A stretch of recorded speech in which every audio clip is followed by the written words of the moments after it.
Simeon receives blessings from his monkeys as he waits to be called to meet his son.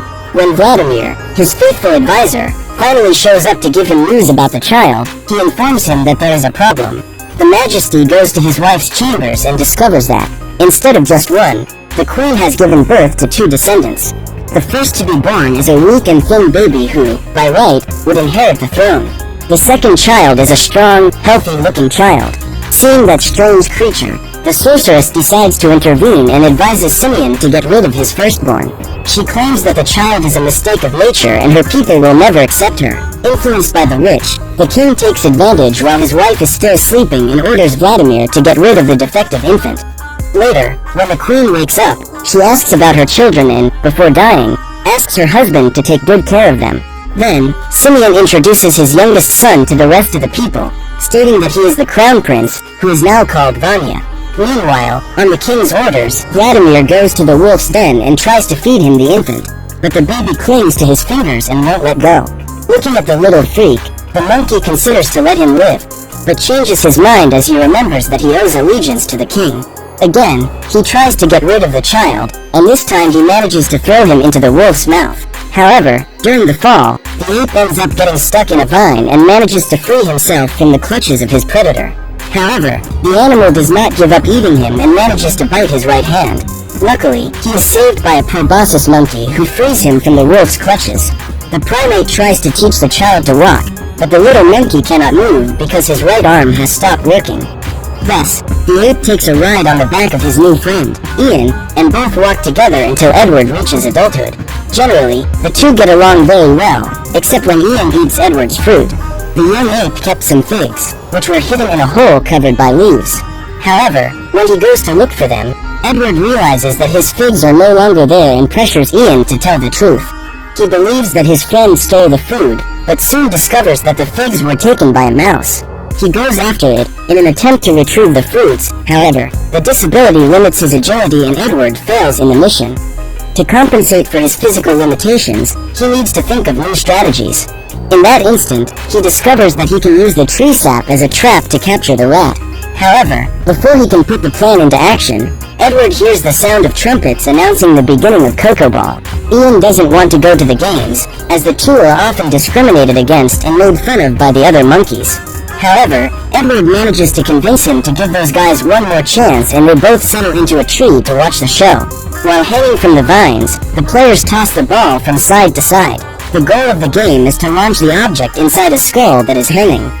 As the most skilled of the entire team, Vanya is the first to hit the target and is applauded by everyone in the audience. The second round begins and the ball is thrown towards Ian. Excited to participate in the dispute, the monkey tries to catch the object, but ends up knocking the players down and causing the ball to fall into a hole.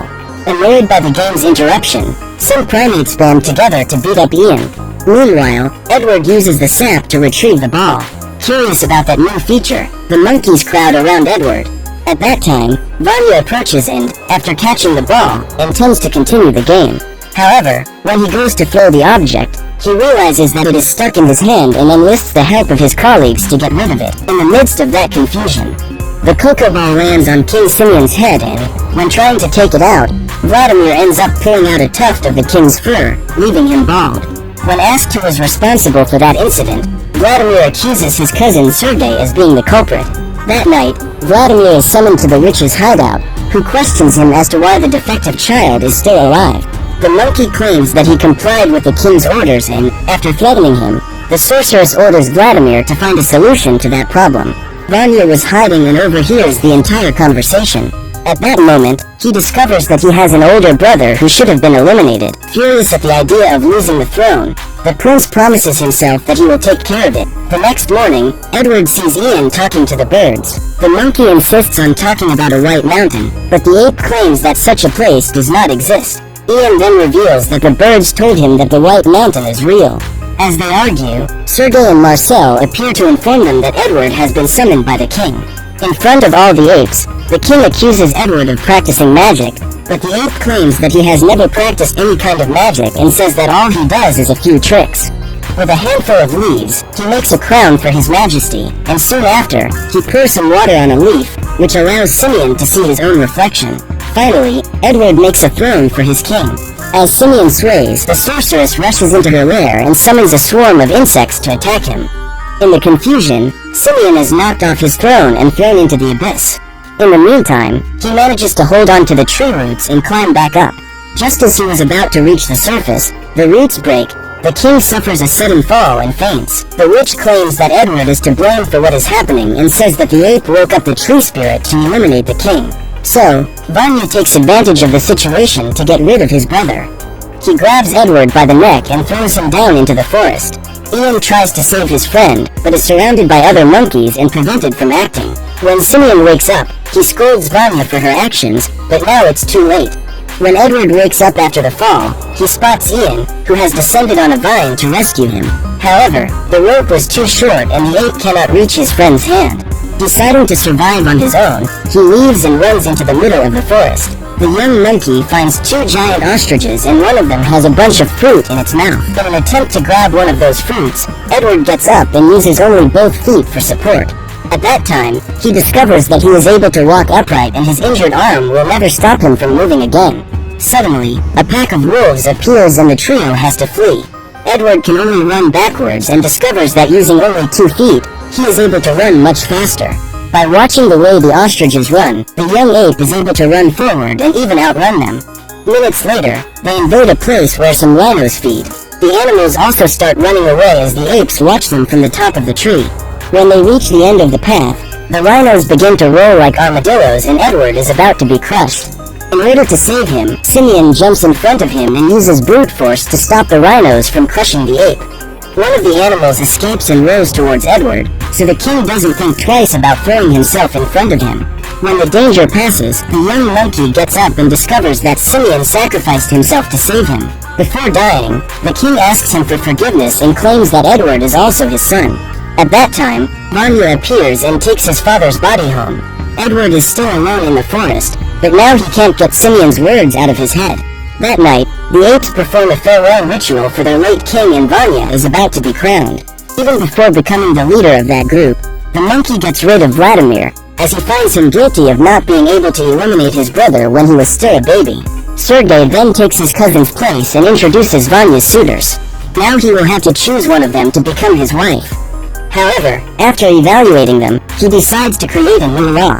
From that day forward, all apes should be at his entire disposal. To complete the ritual, Vanya must eat his father's flesh, but before taking the first bite, he is interrupted by Edward, who wants to break with that terrible tradition. In order to prevent his father from being devoured, he takes advantage of the fact that all the monkeys have fled the thunder and, with Ian's help, drops the king's body in a forest. Then they go there to hide it.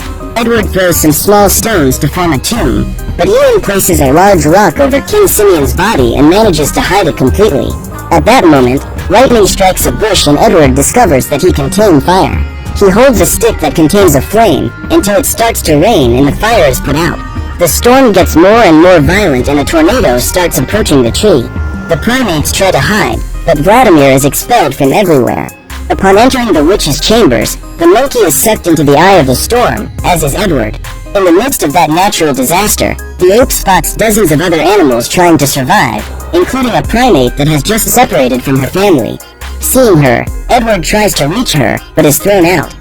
The female is thrown away, and when the monkey tries to help her again, they are both sucked in again. However, now Edward is ready. He tied his body to the trunk of a tree and, in this way, manages to avoid being carried away by the tornado. With the weight of the two monkeys, the vine breaks and they fall over the precipice. Edward holds the female ape and uses his legs to climb back to the surface. The storm dissipates, and when the primate wakes up, it slaps that weird guy. She prepares to attack him, but suddenly bursts into tears upon seeing that her family tree has been destroyed. When Ian appears, the monkey decides to run away and Edward abandons his friend to go after her.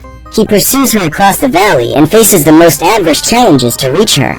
Hours later, they finally meet and the primate introduces herself as Lucy. Seeing the monkey walking on both legs, she decides to learn to do the same. With Edward's help, Lucy soon learns to stand and together they contemplate the view from the top of the mountain. The ape tells that his family lives in the tree they are seeing and invites Lucy to go there and meet them. On the way back, they find a lake of lava and Edward takes a stick with fire to help them see the way. As they approach the tree, they are greeted by the apes, who are curious to know how he was able to tame fire. The young ape says that the forest is fantastic and says that there is no reason to fear it. At that time, Vanya appears and orders his brother to get rid of that torch. To show how friendly fire can be to him, Edward lights several sticks, but ends up causing an accident and causes a nearby bush to burst into flames. Then, the sorceress appears and claims that all the curses that happened in the kingdom were Edward's fault. The apes support her and expel the couple. With nowhere to go, they decide to invade the wolf's den, and the ape uses fire to avoid being attacked by the animal. Afraid of the flames, the wolf decides to flee and the young monkeys conquer a safe and comfortable camp. Lucy orders Edward to get rid of that torch, and he sets up a stone fence to stop the fire from spreading. That night, they kiss for the first time. Until then, there was no kissing among primates, but when they realize that it is a pleasant act, they continue, despite not finding any use for it. Upon observing the couple, the apes also adopt the practice, and the witch invokes the tree spirit to reprimand them. In the following days, Lucy teaches Edward to hunt for his own food. This includes both fruit and other animals. Together they discover how to make fire and even manage to tame the wolf. As they cook dinner, the apes delight in that smell, and the tree spirit manifests again to frighten them. Diego decides to follow that sound and discovers that the tree spirit doesn't actually exist. It's just a story to coerce the people. Realizing that she has been unmasked, the sorceress intends to eliminate him, but Diego manages to escape and reveals the truth to everyone. Revolted, the apes decide to abandon the tree and go their own way. Everyone except Gisela leaves. Only the female ape decides to stay, as she believes her place is next to Vanya. As it is still night and the people have nowhere to go, they decide to ask Edward for help. However, Lucy holds a grudge against those people and orders them to leave. After talking to his tribe, Edward decides to feed them just for that night, and the next morning, they will leave. Annoyed, Lucy agrees to this arrangement. With everyone gathered in the cave, they start singing and decide to have a party. For weeks, Vanya and Gisela watch the construction of the new village and feel abandoned by their people. In her hiding place, the sorceress prepares for her revenge. Months later, Lucy and Edward got married and are about to have a baby. While his wife rests, he helps the villagers with the construction and expansion of the village. By now, they have all learned to walk on 2 feet and hunt for their own food. Diego found coal and shows Edward that he can use that object to leave marks on the wall. Despite believing that this is of no use, Edward is proud of the young's discovery. Seeing the growth of the village, new primates appear to ask for shelter and food, but Sergei and Marcel banish them from there. At that time, Edward appears and tries to convince his colleagues to help those poor people, but Sergei feels entitled to intimidate him. While they were arguing, a swarm of locusts from the witch approached the village and destroyed the place. After the attack, the apes band together to go after the sorceress, so Lucy asks Edward to go help his brother while she helps the wounded. Together with his domesticated wolf, the ape runs towards the tree and tries to talk to Vanya before the other primates arrive at the scene. However, when Vanya appears, it's too late and his former apes are there to eliminate him. Gisela appears to defend her husband, and Sergei decides to propose a deal. He assures him that if Vanya gives the tree to them, the apes will let him live. However, the new king decides to face them, and Sergei orders his colleagues to destroy the tree. Due to the several blows with the axe, the sap starts to flow and Vanya is furious. He is very fond of the tree of his ancestors and does not intend to let it be destroyed. The young king attacks his people and is attacked back. Edward tries to stop the fight, but is knocked out. Sergei attacks Vanya with a torch but is easily knocked down, and the fire ends up spreading throughout the tree through the sap that was spilled. While the tree is on fire, the traitor orders his people to hold the king while he delivers the final blow. However, Gisela manages to distract them. Meanwhile, Vanya breaks free and charges at his enemies. Amidst the chaos, the wolf goes to wake up Edward. When he realizes that Gisela's life is in danger, the young ape clings to a vine and enlists the help of the wolf to lift him up. In this way, he manages to take Gisela out of the fire. However, a burning log falls on top of him and the ape is trapped. He cries out for help, but all the apes run away when the tree is about to collapse. Along with the tree, the witch is eliminated, but Edward is saved by his brother. As they mourn the destruction of their former home, the brothers make amends and Vanya asks for forgiveness for having allowed power to blind him to the point of trying to eliminate his own brother. When they meet up with the rest of the tribe, Sergei starts to cause panic among the apes. He claims that now that everything is burned and they have nowhere to go, they will all die. At that moment, Edward looks at the sky and, seeing the birds, remembers the words of his friend. The ape claims that he knows a magnificent world, full of forests, surrounded by lakes and with fruits in abundance. At that moment, he makes the first act of hope in history and guides his people to the White Mountain. On the tortuous path they take to get there, Edward continues to nourish hope in their hearts, despite all the adversities they have to face. After long days of walking, the group finally arrives at the promised land and Edward discovers that, in fact, the White Mountain exists. There, he is reunited with his friend Ian and together they celebrate that victory. So what did you think of this movie? Leave it in the comments below.